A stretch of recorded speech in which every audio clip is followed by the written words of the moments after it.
Parents with twins, are you 100% sure that both kids have the same name that they started off with? I had a friend who was a twin and would tell a story about her parents getting them mixed up in the bath and just picking which twin was going to be which. It definitely happens. I taught 2 twins 4 years old. The parents relied on a purple and red hair tie to understand who's who. This makes me confident that got mixed up a few times. I have a friend with absolutely completely identical twin boys. She has said many times there's absolutely no way they were not mixed up as babies. They are, I think, 16 now.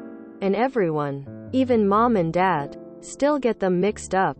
Of course, the twins know who they are now. Haha, but they enjoy pulling pranks on friends and family alike. Let's call them Hank and Tank. There's a lot of, no mom, I'm Hank. Geez, you told Tank to do that. Not me. Just between us. Their dad confided in me that he mixed them up twice during bath time when they were about a month old. And before anyone gets upset. No, they don't have any food allergies or medical conditions that would cause any complications from this. They are healthy, happy, strong boys. Father of identical twin boys. The day the hospital tags came off, twin one had a toenail painted black. This lasted until they were around 1 year old when T1 developed a single mole on his left forearm. To this day, 10 years on, he shows it to people they've just met so they can tell the difference. Only trouble is when winter rolls round and long sleeves are a must. I did catch T2.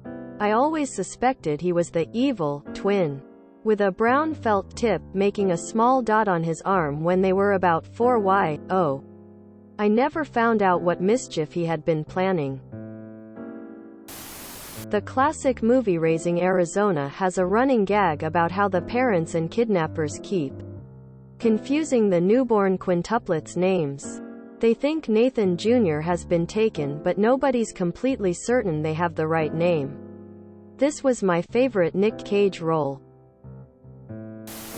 My friend with identical twins painted their big toenail different colors until they knew enough other physical differences that they didn't need it, only when they were teeny and not putting their toes in their mouth yet. I asked this to a colleague the other day. I imagine most parents can tell the difference, but with however many thousands of sets of twins have existed with exhausted and stressed parents, I'd be really surprised if there hasn't been a swap at least once in history.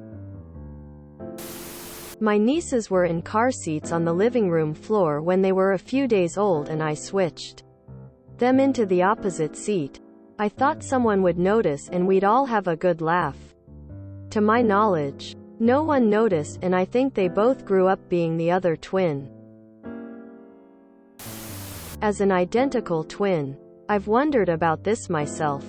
In the end, it really doesn't matter unless there is a crown to inherit. However, if he came out first, I want in first, so I'm really older and I get the crown. My mom told me that this happened to her 2 sisters who are twins. Not sure how they even found out, but yeah, it happens.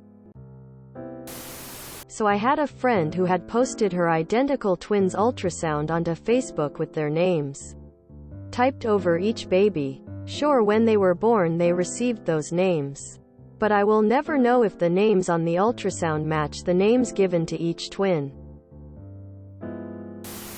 Funny story. When I was a baby, my parents left me and my twin brother alone to go grab our clothes after our bath, and they came back to us moved around on the bed and they couldn't tell which one was which. So they picked whichever one seemed right. My boys are close but enough apart that we never had an issue telling them apart. Even their cries from the baby bed sounded different. They are 9 now and people still say they look the same. To us they are not even close in appearance. When I was a medical student, I was involved in a delivery of a set of quads. It took 4 teams and 2 delivery rooms. I felt like we were delivering a clown car. The mother had all of the babies named prior to delivery. We planned on pulling the babies out in a specific order. E.g. DBAC. It wasn't until several days later we realized we changed the planned order. DCAB. Because Mom was calling them by their assigned names at this point. We chose not to tell her that B and C were switched. As an identical twin, this has always terrified me. How do I know I'm supposed to be less than Chris C1234 and not less than other twin name? Even in the fairly early baby photos, our distinct personalities were visible. But right after we were born, probably not so much. And my twin is older by 1 minute. As far as he's concerned, he's my older brother. Sigh. That minute went straight to his head. Supposedly, when we were born, there was a visible vein on my brother's nose. So that's how they told us apart. As a twin, this can really mess with your head if you think about it too much. And honestly, even if they took footprints when we were born, I'd be kinda scared to check. My GF is a twin, and her parents were always certain because her twin had a dick. We have identical twin boys. When they were born, one of them was almost a pound smaller than the other. So it was pretty easy to tell at that point. Then that smaller one had to go back to the hospital with necrotizing enterocolitis. NEC. He couldn't eat for over 2 weeks to give his bowels a chance to rest and recover while on antibiotics. They had him on TPN through a PICC line. Liquid nutrition through an IV in a large vein under his upper arm.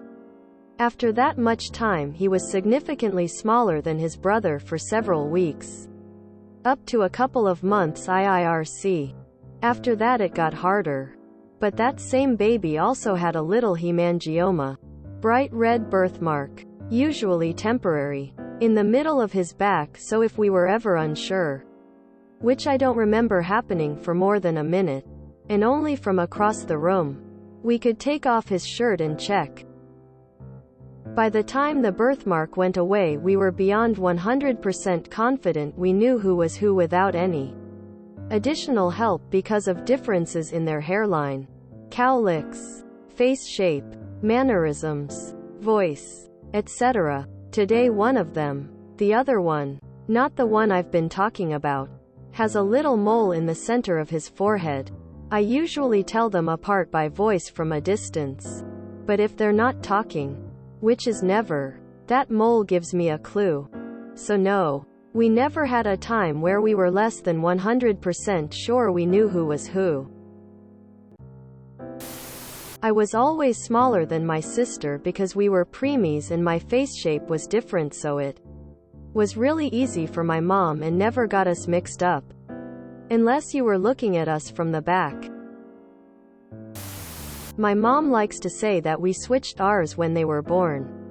But she actually has never put in the effort to learn the differences between them. One of my identical twins was always smaller than the other. As they grew up, they started to have little physical differences. Such as one has a few vitiligo spots on his inner thigh. One has a mole behind his right knee.